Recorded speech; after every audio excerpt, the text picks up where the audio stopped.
भक्तों, आज इस पावन स्थली पर श्रीमद् भागवत सप्ताह पारायण का अंतिम दिवस है। हमारे भ्राता श्री डॉक्टर साहब प्रधान जी राकेश यादव, इनकी धर्मपत्नी उर्मिला यादव, जिनकी अटूट श्रद्धा, और इनके भाई लखनऊ से यहाँ आए हैं, इन्होंने भी प्राणों के प्राण भगवान की कथा में अपने को समर्पित किया।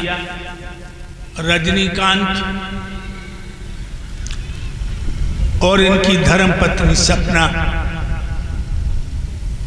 जिन्होंने पुत्र रतन की प्राप्ति के साथ उमंग में आकर यहाँ दान किया, और इतना दान किया कि भक्तों हमारा बहुत भक्त हो गया कथा कहते हुए।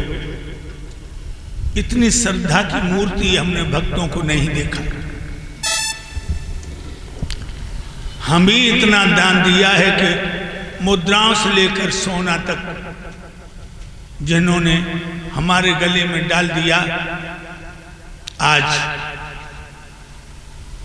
इनका ऐसा अनूठा प्यार देख करके भक्त भूख ही नहीं लगे। जो लोग हमें यहाँ से ले गए, भोजन की जब उन्होंने कही तो मैंने सिर्फ एक ही बात कही कि आज इच्छा नहीं है, आज इच्छा नहीं है। इन बच्चों से कहा कि तुम भोजन कर लेना, न इनको दुख होगा। तो भक्तों, हर मानव जीवन के संगम में आशा और निराशा है, मिलकर के बिछड़ जाना इस जीवन की परिभाषा है। कल की कथा में आप लोगों ने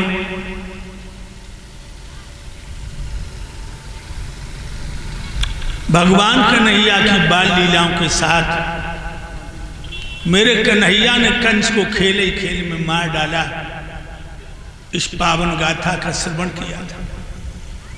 और हमारे प्रिय शिष्य दयानंद चैतन्य नवादा के, जिन्होंने इस कथा में विभाग दौड़ में खूब तपस्या की।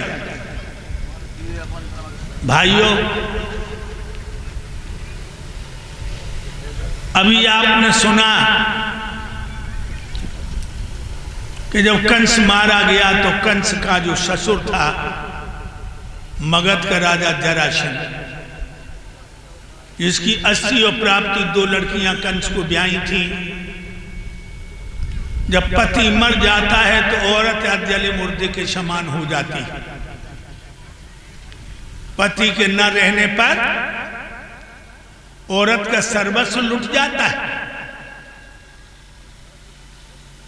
दोनों लड़कियां रथों में सवार होकर अपने मैके में पहुंची और जरासंध को उकसा करके मथुरा पर चढ़ा दिया।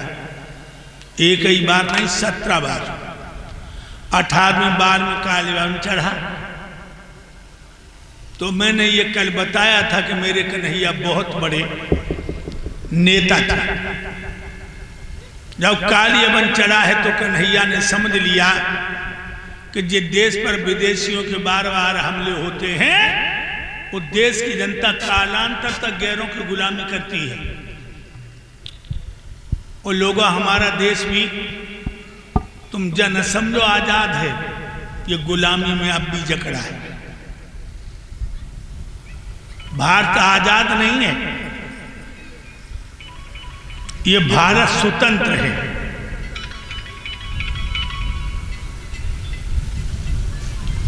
समझ गए आप लोग? स्वतंत्र है, आजाद नहीं है। अच्छा, इतने लोग बैठे हो, बताओ, हम तुम्हें आजाद मान लेंगे। कौन ऐसा आदमी है जो अपने घर के केवाड़ी खोलकर रात में सोता है? प्रधान जी, ऐसा कौन आदमी है जो रात में केवाड़ी खुले छोड़ करके सोता है? कोई नहीं। सब किवाड़े देके सोते हैं, तो तुम आजाद कहां हो?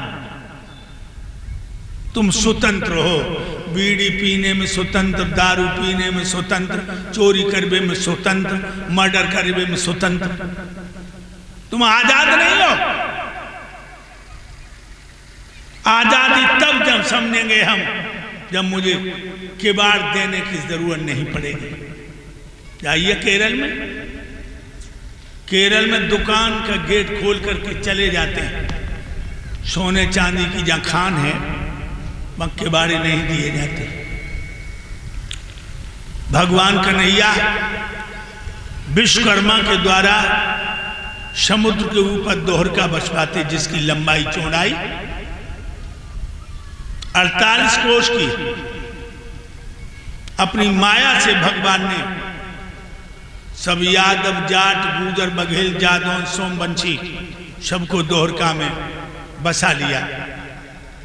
और आनर्थ देश के राजा है कुकुदमी, उनके पुत्र का नाम है रेवत। रेवत की लड़की है रेवती। अपने बड़े भैया बलराम की शादी कन्हैया ने रेवती के साथ की। भैया भाभी की विदा करा के घर आ गए। और एक बात और बताऊं प्रधान साहब, पहले हमारे देश में छोटे छोटे राज्य थे, जैसे आज जिला हैं, प्रांत हैं, ऐसे राज्य थे। उन्हीं राज्यों में एक राज्य था विदर्भ देश। ये कहाँ है जानते हो? जिला इटावा में विधूना, अब तो वो औरैया में निकल गया। जिला इटावा में विधूना जो था उसको विदर्भ देश कहते थे। और वहां से 8 किलोमीटर पश्चिम की तरफ कुदरकोट नाम का कस्बा है। पहले उसका नाम कुंदनपुर था। कुदरकोट कैसे हुआ? मुसलमानों ने 11,000 हिंदुओं के ऊपर हाथियों की दांत चलवा दी, कुदर कर दी हिंदुओं की, तब से वो कुदरकोट हो गया। उसमें राजा भीष्मक राज करते थे। राजा भीष्मक के 5 बेटा हैं और 1 लड़की। लड़की को नाम का है रुक्मिणी। रुक्मिणी, ये रुक्मिणी कौन है? ये भक्तो रुक्मिणी वही हैं, त्रेता में सीता, द्वापर में रुक्मिणी। धीरे धीरे रुक्मिणी 17 साल की हो गई।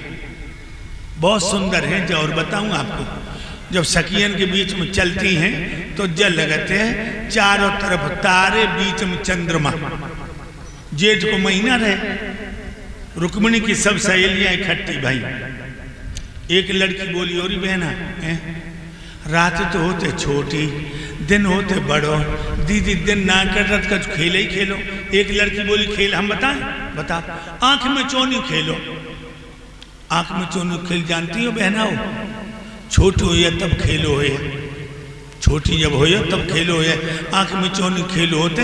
एक लड़की की आंखें बंद कर दी जाती और लड़कियां इधर उधर कमरा में छुप जाती। तो जो लड़की की आंखें से पट्टी बंदी, वह लड़कियां ढूंढते जाए पकड़ लेते ताकि आंखें बंद करी जाती। तो आंख में चोनी को खेल ते भाव। और प्रधान साहब कमरू खूब लंबो रहे, हमारी समय 30-35 हाथ तक कम को ना रहे। एक लड़की की आंखें बंद कर दी और लड़कियां इधर उधर कमरा में छुपी। रुक्मिणियों देखा देखी छुपी, लेकिन रुक्मिणी को बदन सूरज की तरह दमक रहा।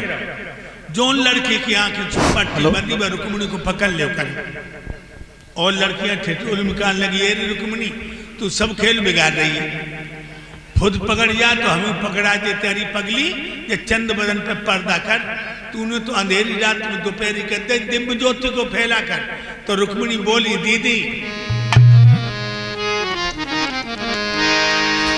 ये तो हमने माना दीदी सुंदरता भरपूर है, ये तो महिमा राम की जम हमरा क्या कसूर है।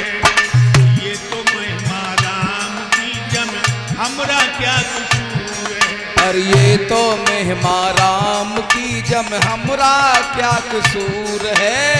ये तो महिमा राम की जम हमरा क्या कसूर है। ये तो हमने माना दीदी हो,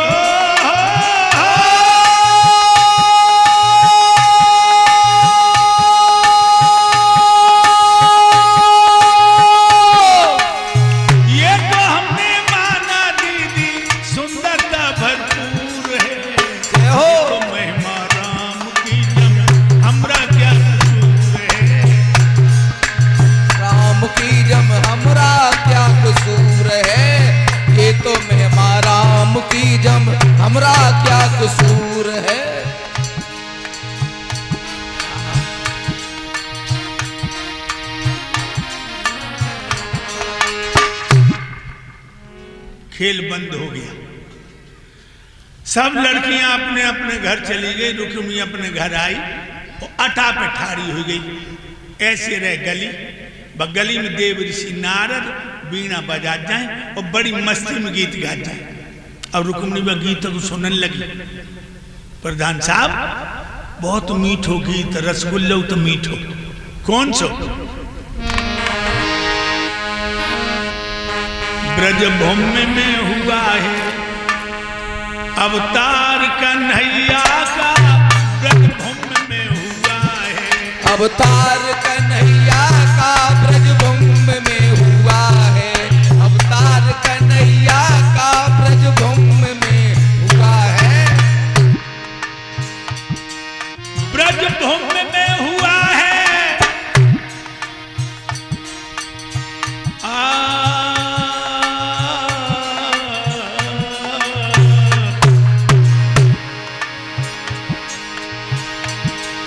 ब्रजभूमि में हुआ है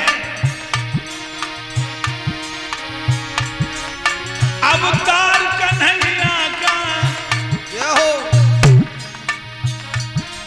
सौभाग्य जिसने पाया दीदार कन्हैया का, सौभाग्य जिसने पाया दीदार कन्हैया का, सौभाग्य जिसने पाया दीदार कन्हैया का, सौभाग्य जिसने पाया।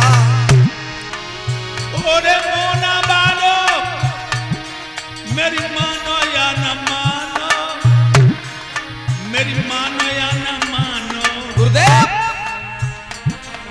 तन मन से हो गया है आधार कन्हैया का, तन मन से हो गया है अवतार कन्हैया का, ब्रजभूमि में हुआ है अवतार कन्हैया का, ब्रजभूमि में हुआ है। जो रुक्मिणी ने गीत सुनो, अटा मैं इशारा करो, ए बाबा यहाँ ना आओ, ए बाबा यहाँ। नारद जी सीढ़ियां सीढ़ियां ऊपर चढ़ गए।